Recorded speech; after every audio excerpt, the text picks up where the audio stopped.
उपेंद्र जी ने चर्चा की आचरण की सभ्यता, सरदार पूर्ण सिंह का निबंध है और उस आचरण की सभ्यता को हमारे बीच ही अभी हाल हाल में रहे एक व्यक्ति ने अपने जीवन में उतार लिया था जिसका नाम है गांधी। तो अगर उससे हम सीख लेंगे तो सही बात है, चाहे आप जितना भी डेटा हो, जहाँ से मन हो वहाँ से आप खुदवा लीजिए, निकलवा लीजिए, फर्क कोई नहीं पड़ता जिसकी ओर उन्होंने संकेत किया।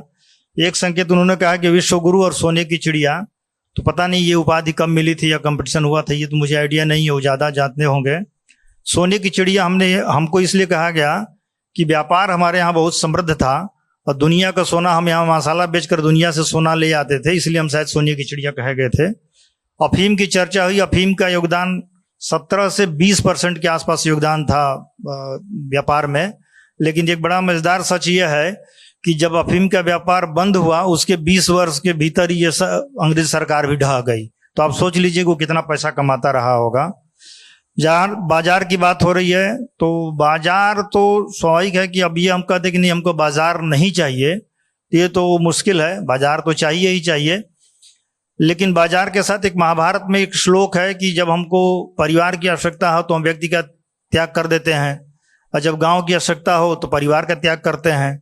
ऐसे ही जैसे जैसे बढ़ते हैं तो अल्टीमेटली ये कहा जाता है कि जब हाँ हमारी आत्मा की बात आए तो हम पृथ्वी का त्याग करते हैं, पृथ्वी का त्याग बड़े अर्थों में। तो उसी तरह से हम धीरे धीरे अपने स्वार्थों की स्वार्थवृत्ति का त्याग करेंगे तो निश्चित तौर पर हम उस मुकम्मल जगह जहाँ हमारी इच्छा होगी या जो हमारा आदर्श होगा उसकी तरफ बढ़ सकते हैं, क्योंकि आदर्श की प्राप्ति संभव नहीं है। हाईवे की भी बात की तो स्वाभाविक है कि हाईवे तो बना लिए हम, लेकिन हमने कभी ये अध्ययन नहीं किया कि उस हाईवे बनने से पर्यावरण से लेकर के जो लोग साइकिल मोटरसाइकिल से जा रहे हैं उनके स्वास्थ्य पर क्या असर पड़ रहा है, उस जो पार्टिकल्स निकलते हैं उसका हमने कभी अध्ययन नहीं किया।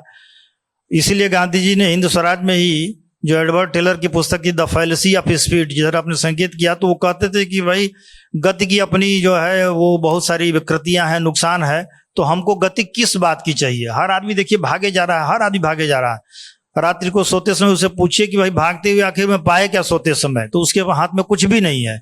तो वो एडवर्ड टेलर ने 1883 में जो पुस्तकें लिखी थी, बाद में 1909 में गांधी ने उसका जिक्र किया, वहीं उन्होंने बता दिया कि गति की अपनी एक सीमा है।